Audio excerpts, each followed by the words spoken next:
Okay, let's talk about that specific silence. You know the one. It's 11:42 p.m. You just clicked order confirmed on that sleek, matte black espresso machine or that ultra-minimalist productivity planner, and for exactly 3 seconds, you feel like a new version of yourself has finally arrived. But then the screen goes dark. You see your own reflection in the black glass and that hollow, gnawing feeling comes right back. It's the 2026 arrival fallacy, and it's heavier than ever. We aren't just buying things anymore. We're buying aesthetic identities.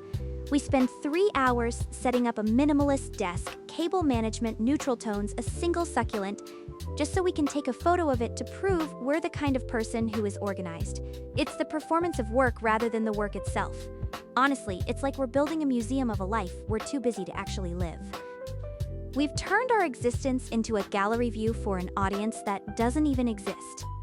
Think about it. When was the last time you wanted something because of what it did, rather than what it said about you?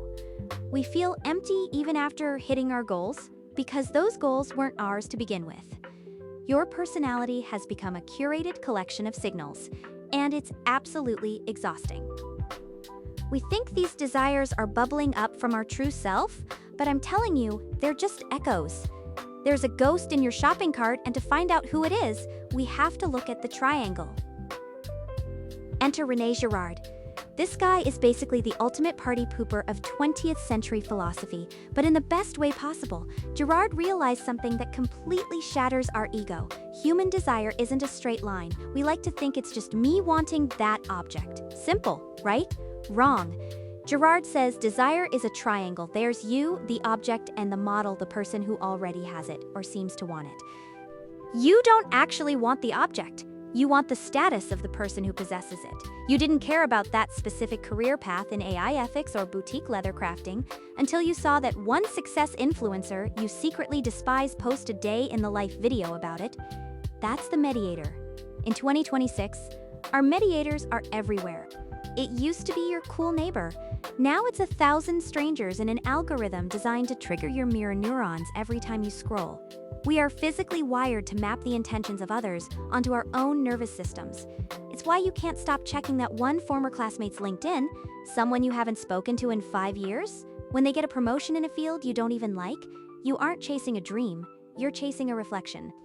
It's a competitive loop where the prize is just the right to be envied by the next person. I'll be honest, when I first grasped this, I had to put the book down. It's uncomfortable to realize your unique tastes are just a high-definition download of someone else's highlight reel. But wait, it gets weirder. Because Jean Baudrillard is standing right behind Girard, and he's about to tell us that the things we're fighting over, they aren't even real. Let's play a game. Imagine you wake up tomorrow and you are the last person on Earth. Everyone else is just gone. You have all the electricity, all the internet archives, and every warehouse in the world at your disposal. Now look at your Amazon cart. Look at your dream life Pinterest board. How much of that stuff do you still want? I'm betting 90% of it vanishes instantly. That $15 avocado toast. Without the social signal that you're the kind of person who eats it, it's just mushy fruit on bread.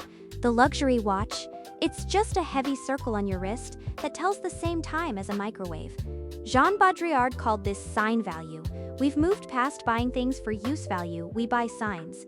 Your coffee isn't caffeine, it's a busy professional costume. Your gym clothes aren't for sweat, they're a disciplined individual flag. Think about those aesthetic productivity apps where people spend 4 hours customizing fonts instead of actually working. That's pure sign value. In 2026, we've reached the peak, meta scarcity. We are literally fighting over digital items, NFTs, virtual real estate that have zero physical utility. Their value is derived solely from the fact that the crowd is watching. We check the view count on a personal milestone post before we even process the emotional significance of the event itself. We are succeeding at reaching someone else's goals while failing at our own lives. We're competing for pixels in a digital coliseum while our actual sensory reality rots. If your dream life is just a hallucination triggered by other people's data points, how do you actually wake up? How do you find the 10% that remains when the audience leaves? So how do we stop being NPCs in our own lives? We need a mimetic detox. First, the mute the model rule. Identify 3 people in your digital circle who make you feel behind. Not people who inspire you, but people who trigger that envy proximity, that twitchy feeling that you need to buy what they bought. Mute them for 30 days. Watch how many of your urgent desires simply evaporate when their signal is gone. The algorithm is basically a mimetic engine. It's designed to show you what others want, so you'll want it too. Breaking that loop is like unplugging from a hive mind. Next, try the invisible utility test. Buy something or do something that you're strictly 100% forbidden from sharing online. No photo, no humble brag. If you wouldn't do it without the sign value, stop doing it. Reclaim private joy. And finally, get an anti-mimetic hobby. Do something that an algorithm cannot optimize and that has zero social capital. Garden. Carve wood. Play an instrument badly. Do something tactile and uncool purely for the sensory experience of it.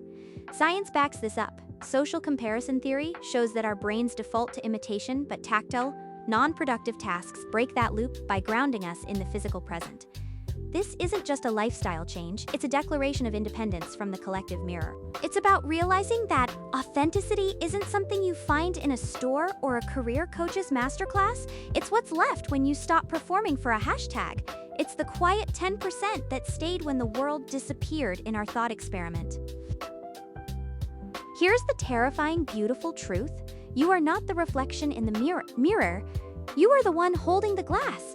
The mimetic trap is only a trap as long as you believe the crowd is the only source of value. But the crowd is just as lost as you are, a billion people all looking at each other to figure out what they're supposed to want. It's a circle of mirrors where everyone is trying to copy a ghost. To win the mimetic game, you have to stop playing for the audience living inside your head. Stop being a high-definition reflection of a trending hashtag. We're so used to being seen that being unseen feels like a glitch in the matrix. But that glitch? That's where the real stuff happens. That's where you actually start to exist for yourself.